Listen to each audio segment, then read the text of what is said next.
Hai everyone, welcome to Om Brewok Story. Semoga kalian sehat selalu dan diberikan rezeki yang berkah ya. Kali ini Om akan membahas alur cerita film yang baru keluar Januari kemarin nih. Film yang berjudul Tunifu ini mengisahkan seorang kakek berawakkan putih yang dengan gagah berani dan jeniusnya ingin mencoba merampok sebuah bank seorang diri. Kerennya lagi, ternyata itu bukan hanya perampokan biasa. Ada sesuatu yang sangat besar yang membuat dia merampok bank itu. So, nggak usah pakai lama, member Om Brewok Story.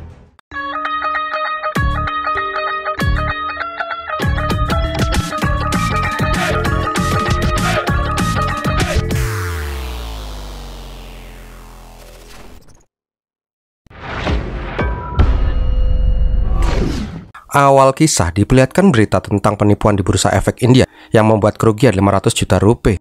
Orang yang melakukan itu adalah pialang yang bernama Sunil Dutta. Intinya tuh orang bangke sekarang jadi buronan polisi, tentara, CBA, RAW, Satpam, dan Hansip. Kampretnya lagi, di saat penegak hukum lagi mumet nyariin dia, si Sunil ini malah lagi asik berendam sama cewek-cewek semok di pulau pribadinya. Tapi kenikmatannya itu nggak bertahan dengan lama.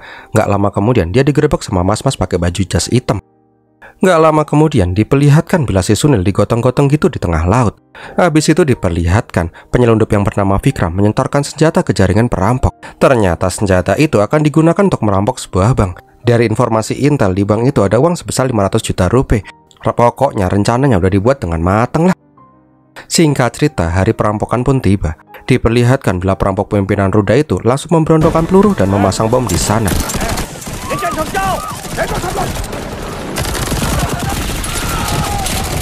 Gila nih, nggak pakai permisi dulu langsung main tembak aja ya. Intinya sih semua sandera disuruh diem. Tapi pas tuh para penjahat masuk ke ruangan dalam, ada kakek-kakek berawakan putih yang terlihatnya santuy. Nggak tahu aja kalau di India itu semakin tua aktornya semakin nggak ngotak kuatnya. Nah, apa Om bilang? Om berawak putih itu langsung membuat penjahat bersenjata lengkap kocar kacir cuk.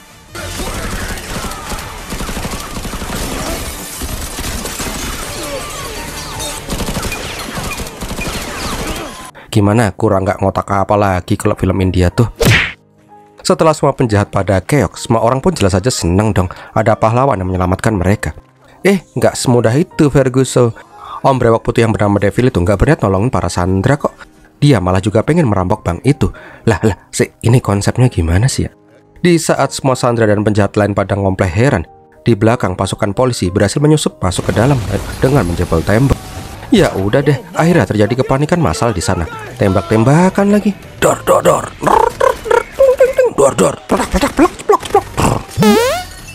Aslinya sih ini tembak-tembakannya keren banget. Kalau kalian mau lihat langsung, lihat di Netflix aja sendiri ya. Singkat cerita, Devil pun berhasil mengalahkan semua polisi itu seorang diri. Keren gak tuh? Sedangkan di luar gak perlu waktu lama, berita tentang perampokan bank itu pun sudah jadi viral. Semua tim polisi, ambulans, rumah sakit, pokoknya semua dikerahkan untuk ke TKP bank itu. Nah, ketika di luar polisi lagi pada mumet parah, di dalam bank, si Devil malah lagi ngadain seminar MLM. Maksud Om, dia dengan santainya menjelaskan kalau sekarang mereka semua itu jadi sandera. Jadi jangan ada yang berpikiran jadi pahlawan kesiangan atau kepalanya akan dibuat bolongan pakai peluru. Setelah semua orang sandera disuruh masuk ke dalam, Mbah Devil ini pun langsung rebahan menjelaskan kalau dia itu pengen merampok bank tapi nggak punya tim. Karena itulah Devil menawari Ruda CS untuk menjadi kaki tangannya merampok bank itu. Lagian tujuan mereka kan sama. Devil juga bilang kalau di bank itu nggak cuma ada 500 juta rupiah, melainkan ada 1,5 miliar rupiah. Awalnya sih Ruda CS nggak mau, tapi kalau mereka menolak, mereka akan segera jadi almarhum. Ya, mendingan ikutan ngerampok lah kalau gitu. Nah, setelah semua udah pada sepakat, Devil pun memanggil Pak Manajer. Dia pun langsung nanya, "Bos, udah nelpon polisi belum, Bos? Cepetan Gih, disuruh ke sini." Mendengar itu, Ruda jelas saja bingung dong. Kenapa Devil meminta polisi untuk segera datang? Sakit nih kakak-kakak ubanan. Nggak cuman itu, Babu juga disuruh menelpon inspektur polisi, Ramachan. Babu disuruh bilang kalau perampoknya ada 9 orang. Mendengar itu, Rama pun langsung kelabakan dan menyuruh si supir untuk ngebut. Di sisi lain, para sandera juga dipasangin bom di tubuh mereka. Jadi kalau ada orang yang mencoba masuk, duar, jadi kembang api deh. Tak lama, maksud Om, lama kemudian, maklum ya, namanya juga polisi India, kalau datang cepat wah nanti nyalahin kodrat. Intinya sih polisi pun pada berdatangan. Di sana diperlihatkan polisi dan satpam yang tadi menjaga bank itu udah pada geletakan, nggak berdaya. Di saat itu juga lah si Prem sebagai pemegang kunci berangkas disuruh Ruda untuk membuka berangkas. Ternyata benar apa yang dibilang sama si Devil. Di bank itu ada uang 1,5 miliar rupiah, cok. Nah, di luar tiba-tiba ada yang menelpon toko depan bank dan menyuruhnya mencari polisi yang bernama Anthony. Ternyata orang menelpon itu adalah si Devil. Jelas aja si Tony nggak percaya dong. Tapi setelah mendengar suara tembakan, Tony langsung kicep. Intinya si Tony ditunjuk sama si Devil sebagai jubir dari kepolisian. Setiap negosiasi harus lewat si Anthony. Tony jelas saja takut lah, karena dia cuma polisi rendahan. Kenapa nggak inspektor aja? Gak cuman itu sih, Devil juga meminta semua area disterilin. Dan Devil juga minta didatengin negosiator. Ternyata si Devil itu nggak cuma bekerja sendirian. Di seberang blok ada mobil canggih yang dioperasikan oleh cewek cantik yang bernama Kamani. Di lain tempat, di markas pusat bank yang dirampok itu, pemilik bank yang bernama Chris jelas saja panik banget. Intinya sih, dia minta tolong sama pemerintah. Kalau sampai banknya digondol maling, dia pasti langsung jadi kere. Nggak lama kemudian, diperlihatkan bila Inspektur Rama dan ajudannya si Rakes datang ke TKP. Di sini Rama nggak percaya kalau Devil itu hanya mau ngomong sama si Anthony aja. Dan bener aja, pas Rama menelpon si Devil mah ogah. Dia hanya pengen ngobrol sama si Tony. Sedangkan di berangkas diperlihatkan bila si Ruda dan yang lain merencanakan membunuh Devil di saat dia lengah. Singkat cerita, ketika Ruda melihat Devil lagi teleponan, dia pun langsung menyerang. Tapi gimana ya, jagoan kok ya diserang. Alhasil Ruda dan mas yang satunya lagi langsung ditembak dong. Dan kerennya lagi, walaupun Devil nembaknya sambil meleng, dia pun bisa tepat sasaran, nembak ke tangan. Jadi si Ruda nggak mati. Karena tahu Devil itu nggak main-main, akhirnya Rama pun pasrah bila si Devil ini hanya mau ngomong sama si Anthony aja. Di luar, si Rama menyuruh si Rajas untuk menganalisa suara Devil yang tadi direkam pas teleponan. Rajas jelas saja bingung gimana caranya dapat informasi cuma dari suara. Nah, di saat si Rajas lagi mumet dan pengen udut, ada wartawan senior yang bernama Mapa datang ke sana. Dengan bujuk rayunya, si Rajas ini malah mengasih tuh rekaman suara ke Mapa. Ya udah deh, langsung jadi breaking news. Nah, di sini penonton juga dimintain bantuannya. Kalau ada yang tahu siapa pemilik suara itu, bisa langsung menghubungi kepolisian. Nah, di dalam si Devil kembali berunding dengan si Ruda. Kalau sekali Ruda mau berbuat bodoh, si Ruda ini akan bertemu dengan Bapak di surga. Devil juga menunjukkan hasil rekaman suara Inspektur Rama. Ternyata si Ruda itu dijebak. Polisi udah tahu kalau si Ruda akan merampok. Jadi pas si Ruda CS berhasil merampok, polisi akan langsung menggerebek. Itulah kenapa di awal film, polisi elit udah langsung bergerak, padahal belum ada 5 menit. Intinya sih, orang menyuruh Ruda itu ingin Ruda CS mati pas perampokan. Karena hal itulah, Ruda berjanji akan mendukung si Devil aja. Di sini, Ruda pun disuruh mencari benda yang mencurigakan di bank itu. Nggak lama kemudian, Rajas mendapatkan info kalau suara itu adalah milik. You've been hit by a smooth criminal. Huh? Michael Jackson की आवाज है sir. Itulah milik Michael Jackson, Cok. Lah kok bisa? Jebulnya suara si Devil itu udah diedit dulu sama si Kamani. Jelas aja lah, polisi langsung jadi bahan olok-olokan masyarakat dong. Nggak lama kemudian diperlihatkan bila tim Detasemen 69 juga pada berdatangan ke sana. Dengan pasukan elit, Detasemen 69 langsung mengamankan lokasi. Melihat itu, Rama jelas saja jadi tambah panik lah. Semua rencananya bisa ambyar. Nggak lama kemudian dia pun menelpon si Dilip, supir ambulan, anak buahnya si Rama. Intinya sih, ambulan harus ready. Kalau tim Densus sudah memburu para perampok, Dilip lah yang harus menjemput dan hilangkan semua barang bukti yang mengarah ke Rama. Nah, tapi nggak semudah itu Ferguson. Kamani langsung mengirim sinyal ke Devil bila dia lagi diincar sama sniper. Kerennya lagi, pas lagi dikeker sniper, Devil malah menodongkan pistol pakai jari. Dan tiba-tiba langsung gludak. Semua mobil yang terparkir di depan bank langsung pada jeblok. Nggak cuman itu, media juga dikirimin video dari dalam bank yang menunjukkan Sandra yang diket-iket bom di setiap pintu masuk. Di lain tempat, si Chris mendapat telepon dari Pak Menteri. Intinya sih, Pak Menteri menawarkan bantuan atas kasus ini. Nggak lama kemudian datanglah komisaris polisi yang bernama Dalayan. Dayalan ini terkenal sebagai polisi yang bisa merencanakan sesuatu dengan sangat matang. Di bawah komandonya, dia berjanji akan menangkap semua penjahat di bank itu. Kembali lagi ke dalam, karena situasi sekarang udah mulai kacau, Devil menyuruh para sandera untuk masuk ke dalam berangkas uang dan menyuruh mereka semua untuk menghitung tuh uang. Nah, di luar, Dayalan kedatangan Sam Jacob, orang yang ditugaskan oleh si Chris. Setelah ngobrol-ngobrol sama si Sam Jacob, Dayalan pun langsung bekerja memimpin timnya. Tak lama kemudian, kepolisian pun menelpon si Devil. Tony menanyakan apa tuntutan si Devil, karena Devil pasti tahu nggak akan ada jalan keluar dari sana. Tony nanya, butuh apa bos? Helikopter? Tank? Bajai? Sebut aja. Tapi bangkainya, si Devil malah bilang kalau dia tuh butuh kapal selam buat kabur. Ngehek nih orang. Mendengar itu, si Dayalan pun paham kalau penjahat yang dihadapin itu bukan penjahat kacangan. Di sini, si Dayalan langsung memerintahkan semua CCTV di sekitar TKP dihancurkan. Semua media juga diusir dari sana. Kamani jelas saja gelagapan lah. Sumber informasinya sekarang musnah.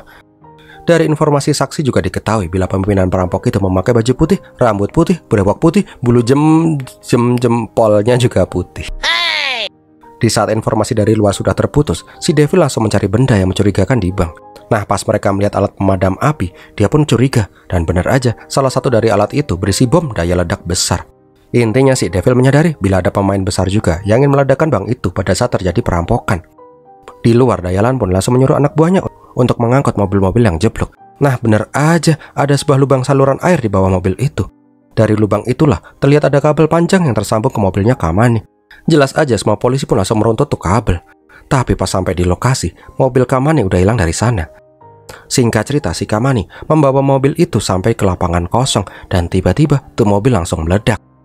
Nggak lama kemudian polisi sampai di sana. Dari kesaksian seorang saksi, diketahui bila orang di dalam mobil itu adalah seorang cewek dan naik mobil dengan plat itu. Singkat cerita yang embuh keberapa, mobil yang ditumpangi Kamani pun langsung dikejar sama si Dilip CS atas perintah si Rama. Di sebuah basement, Dilip mengancam akan gebukin pakai pentungan si Kamani kalau dia nggak menyerah. Tapi bangkainya pas udah merasa keren, Kamani langsung membantai semua mas-mas di sana hingga mereka semua pada mati. Zaman gini ngancem masih pakai pentungan, pakai pistol dong bos. Setelah membunuh si Dilip, Kamani pun laporan kalau satu ancaman telah teratasi. Di sini Devil pun langsung bilang ke Dayalan untuk mengecek ke sebuah basement. Di sana Dayalan akan menemukan bukti orang-orang berniat merampok bank itu yang sebenarnya. Nah, nggak lama kemudian si Rama datang ke TKP. Ternyata di sana si Rama lagi dijebak. Akhirnya Dayalan tahu kalau Rama itu adalah pengkhianat yang ingin merampok bank. Singkat cerita, Rama pun diinterogasi gitu. Nah, karena udah nggak bisa mengelak, dia pun menceritakan yang sebenarnya kalau dia itu merencanakan perampokan bank dengan sahabatnya Sam Jacob. Karena nggak punya keahlian merampok bank, mereka pun pengen merekrut orang yang lebih profesional. Di saat itu, Rama menemui agen penyalur tenaga kerja perampok yang bernama Harsa. Harsa mengatakan bila orang yang paling kompeten yang dia kenal adalah grup perampok yang bernama Dark Devil, pimpinan Devil berewok putih. Diceritakan juga sambil nyanyi-nyanyi bila grup Dark Devil itu telah merampok puluhan kali, dan yang paling besar adalah perampokan puluhan ton emas di Bangkok, Thailand. Dengan menyamar menjadi polisi, dia dan timnya pun berhasil menyikat emas yang amat sangat banyak. Banyaklah pokoknya.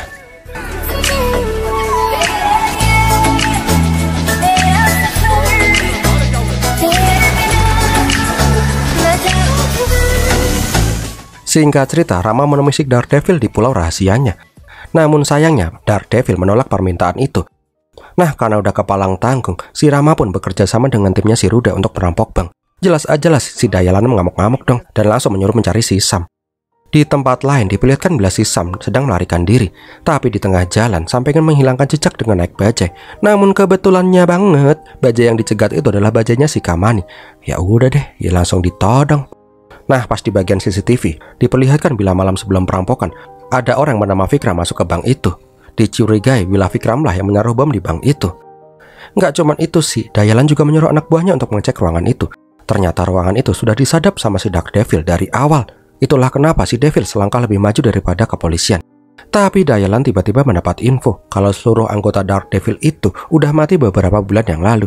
Lah, terus Pak Depade yang lagi joget nggak jelas itu siapa dong? Rama jelas saja mengatakan kalau yang di dalam itu beneran Dark Devil. Nah, karena si Dayalan udah nggak mau percaya sama si Rama lagi, Rama pun mau dimasukkan penjara. Tapi bangkainya, dia pun langsung berlari ke bank dan nyikat tuh bom. Rama bilang kalau ini hanyalah bom mainan. Lihat nggak meledak kan? Dah, cepat sana serbu ke dalam.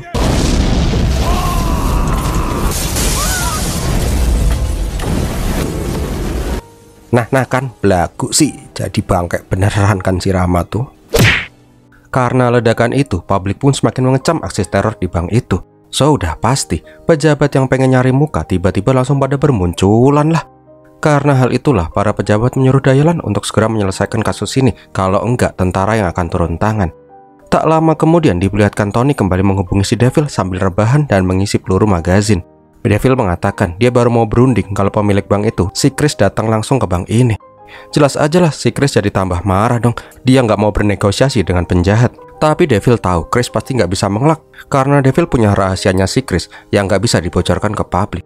Setelah teleponan sama si Devil, Chris menelpon si Sam. Dia marah-marah kenapa rencana perampokan bank itu bisa sampai bocor. Ternyata orang yang memerintahkan perampokan itu adalah si Chris itu sendiri. Oh, bangke. Tapi dia nggak tahu sih kalau si Sam itu lagi disandra di bagasi. Di sini Chris pun juga malah keceplosan. Ternyata di bank itu nggak cuma berisi 1,5 miliar rupiah, melainkan 2 triliun rupiah. Jelas aja kabar itu pun langsung dikasih tahu ke Devil. Di lain tempat diperlihatkan berangkas uang. Kok ada ringtone poliponik ya? Karena lengah, tahu-tahu ada mas-mas Jetli India yang menyerang si Ruda CS. Ternyata tuh telepon berasal dari si Chris. Chris meminta Pram untuk mengamankan bank, tapi jangan sampai Sandra keluar. Buat juga seolah-olah masih ada perampokan di sana. Tak lama kemudian Jetli Vrindavan pun langsung menyerang si Devil sampai dia kelimpangan.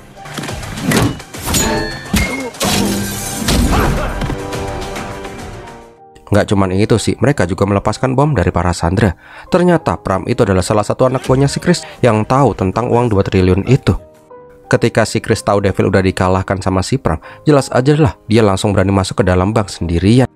Chris menanyakan siapa itu Devil dan kenapa dia bisa tahu tentang perampokan ini.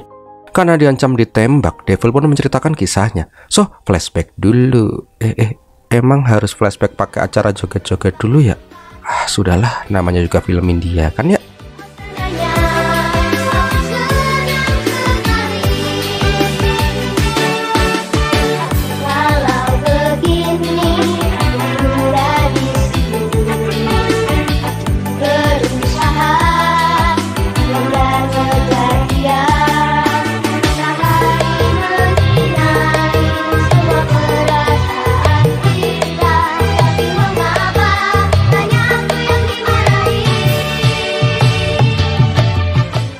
Intinya si Devil bilang kalau setiap anggota Black Devil itu sudah seperti keluarga sendiri. Setelah perampokan emas di Thailand, anggota mereka si Joji dan Ancarna berniat untuk menikah dan keluar dari dunia kriminal. Singkat cerita, mereka semua pun pulang ke India untuk melakukan pernikahan itu. Namun setelah Joji dan Ancarna menikah, pas malam pertama pengen tuing-tuing, mereka malah diserbu sama pembunuh bayaran. Nggak cuma pasangan pengantin baru aja yang diserang, di vilanya si Devil mereka juga diserang. Singkat cerita, yang Om lupa ngitung yang keberapa, Joji dan Arjana pun tewas, sedangkan si Kamani terkena tembakan. Karena nggak mau mati konyol, Devil dan Kamani pun mencoba menyerang balik. Pokoknya adegannya keren banget dah, duar-duar, petak. Kalau mau nonton langsung nonton Netflix aja ya. Kampret, Kamani ketembak lagi. Ini sih fix dia harus mati. Tapi Om lupa ini kan film India. Tembakan gitu mah nggak bisa membuat peran utama mati. Di headshot aja masih bisa nari-nari kok. Sialnya si Devil juga kena tikam. Jadi dengan tubuh penuh luka, mereka berdua pun mencoba kabur pakai mobil. Sialnya mereka malah dilempar pakai obor, sehingga mobil mereka pun terbakar dan jatuh ke jurang. Ini harusnya mokat dong. Dah kebakar, kena tembak, gelinding-gelinding di jurang. Gila aja sih sampai ini nggak mokat. Tapi kembali lagi cok, asyuh, mereka masih bisa selamat cok. Intinya sih dengan tubuh yang bolong-bolong, Devil membawa Kamani ke sebuah rumah di desa terpencil. Keesokan harinya diperlihatkan bila si dokter berhasil mengeluarkan beberapa peluru dari tubuhnya si Devil dan Kamani. Keren. Nggak lama kemudian pemburu bayaran yang memburu Dark Devil berhasil ditangkap sama si Harsa. Dia bilang kalau dia tuh disuruh sama si Sam Jacob untuk memburu si Dark Devil. Di sini Harsa bilang kalau mereka nggak menemukan mayat Devil dan Kamani. Jadi mereka menggunakan mayat anggota yang mati untuk dibakar di dalam mobil biar kepolisian yakin bila Dark Devil itu udah pada mati semua. Habis itu mas-mas pembunuh itu pun langsung dibunuh deh. Karena udah tahu siapa yang memburu mereka, anggota Harsa pun langsung menyadap si Sam dan diketahui bila biang dari semua masalah ini adalah si Chris. Itulah kenapa si Devil pengen merampok bank itu dan balas dendam kepada si Chris. Nggak lama kemudian Dayalan pun mendapat info bila si Sam lagi rebahan di sebuah mobil dengan bom di sekujur tubuhnya. Dari Sam inilah polisi akhirnya tahu yang sebenarnya. Nggak cuman itu sih kenapa Chris ingin membunuh si Dark Devil, karena mereka menolak kerjaan Chris tempo hari. Chris tidak mau informasi itu bocor, makanya dia memburu si Dark Devil. Setelah polisi tahu siapa yang sebenarnya salah, dari kejauhan Kamani meledakkan bom itu di tubuh Sam. Langsung deh dia COD dengan malaikat maut. Ketika mendengar Sam udah mati meledak, Chris pun menyuruh menembak si Devil. Tapi anehnya senapan di sana semuanya pada majen. Ternyata sebelumnya itu si Devil udah mengosongi semua peluru dari magazin. Ya udah deh, gelut aja. Tapi peran utama kok ya diajak gelut. Jelas aja lah si Devil langsung kerasukan iblis putih. Dia pun langsung ngamuk dan mengalahkan semua orang di sana. Bahkan si Devil kerasukan Naruto, pakai Rasen Shuriken segala lagi. Keren. Dah lah, lihat aja deh gelut masa diceritain.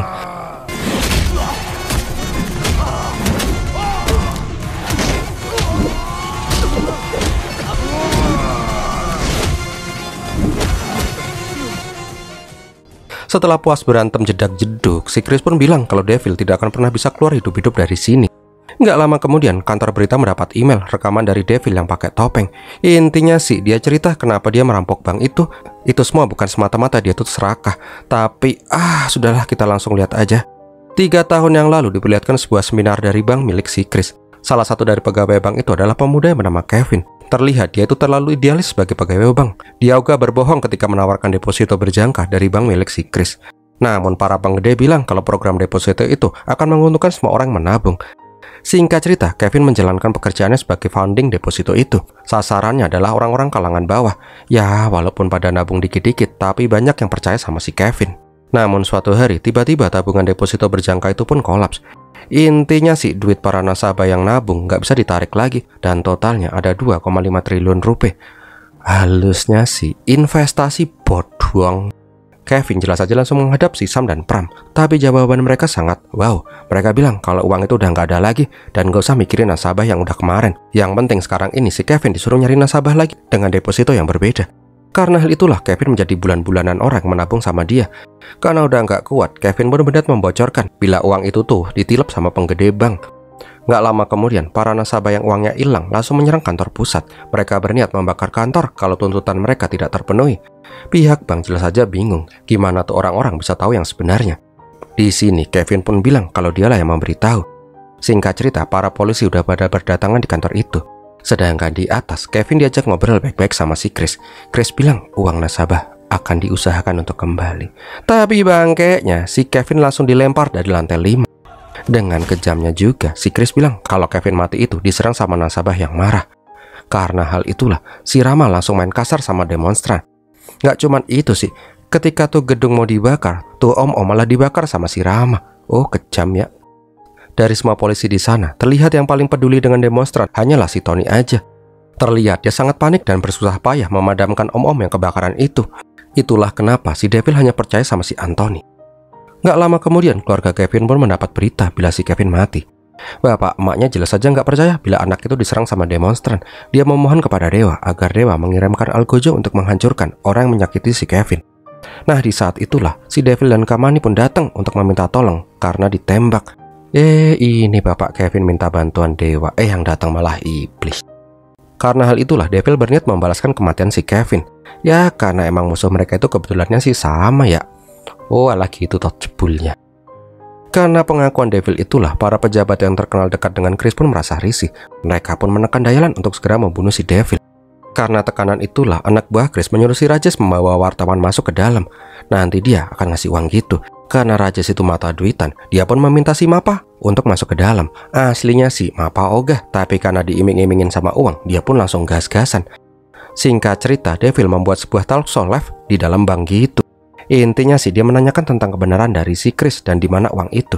Namun Chris tetap aja masih bulet dan ngibul sana sini. Jelas aja semua orang pun merasa kesal dengan Chris dong.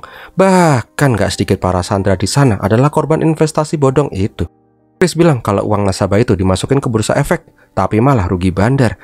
Yang harus disalahkan itu adalah pialang saham yang bernama Hasan. Ternyata diam-diam si Kamani udah menyandra si Hasan. Ya udah pasti, si Hasan langsung diikutin dalam talk show itu. Nah, di sini sama baik. Si Hasan juga bilang kalau uang 2 triliun uang nasabah itu habis nggak tersisa karena loss di bursa saham. Karena jengkel, si Devil pun nanya ke Anthony, "Ton, kalau maling ayam nggak mau ngaku biasanya polisi ngapain ya?" "Ya digebukin, Pak." "Sok atuh gebukin 2 orang ini." Aslinya si Tony itu nggak mau ngegebukin. Soalnya mereka itu kan orang-orang elit. Tapi kapan lagi bisa ngegebukin maling elit, cok? Duh, Mas Tony semangat bener ya. Setelah pegel-pegel karena digebukin, Hasan pun bilang kalau perusahaan yang dibeli sahamnya itu kena penipuan Sunil Duta. Yang nggak inget siapa itu Sunil Duta, silahkan cek di awal film ya.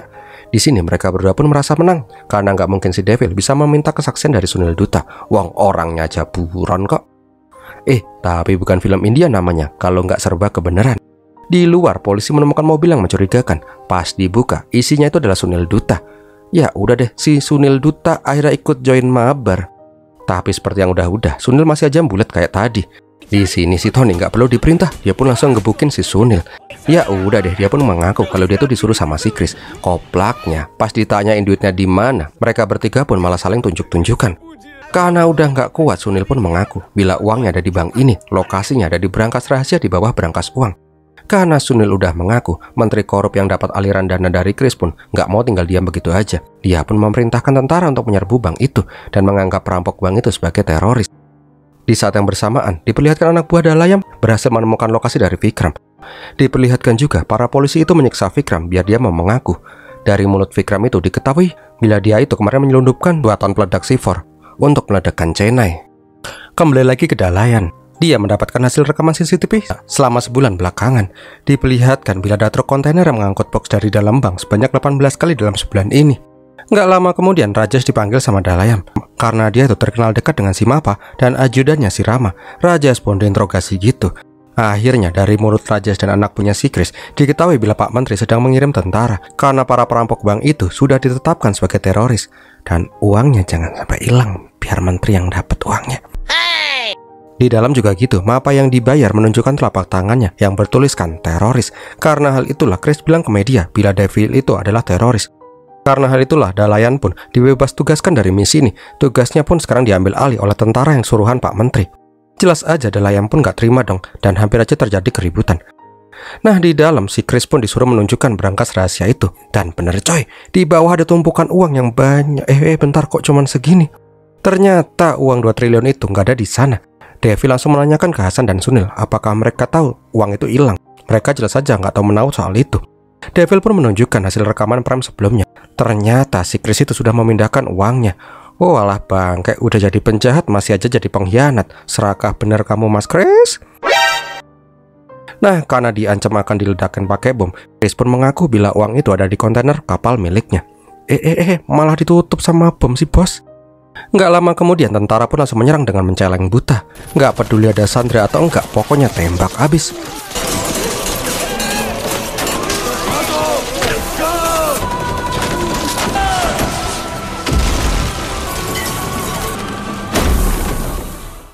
Syukur Mapa kena tembak pokoknya kan.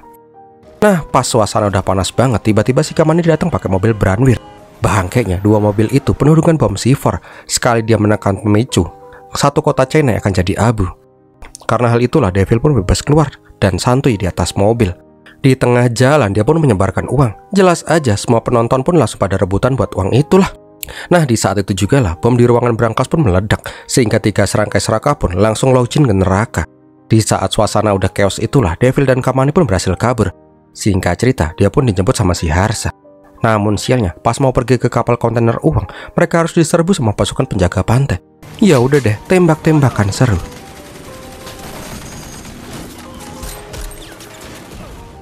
Kampretnya setelah menghancurkan 2 kapal speedboat, yang mengejar jebule masih banyak. Oh bangke, ada heli 4 lagi.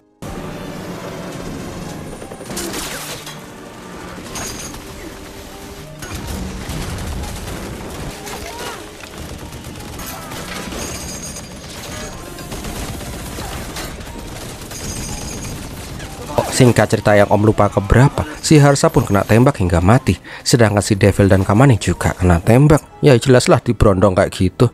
Habis itu perahu pun langsung tenggelam deh. Di saat kita sudah menganggap 2 orang ini pasti mati. Sabar coy, belum, masih hidup kok, tenang aja. Padahal ditembak berondong kayak gitu ya. Aduh. Ternyata itu hanyalah pengalihan perhatian aja. Karena si Dalayan dan para polisi yang lain berhasil mencapai kapal kontainer terlebih dahulu. Dan bener aja coy, uangnya banyak banget. Lah kok bisa Dalayan udah sampai sana? Info dari mana tuh? Ternyata pas Devil keluar dari bank, dia sempat lirik-lirikan sama si Dalayan. Dari lirik-lirikan itulah Dayalam pun paham maksud dari Devil. Devil berharap uang itu bisa dikembalikan ke semua nasabah yang kena investasi bodong. Dan filmnya pun berakhir. Wow, gimana film ini sob? Semoga menghibur ya. Kalau kalian suka silahkan like, komen, dan share. Jangan lupa subscribe. Terima kasih sudah menonton. Om Rewoks pamit dulu. Biar milatin.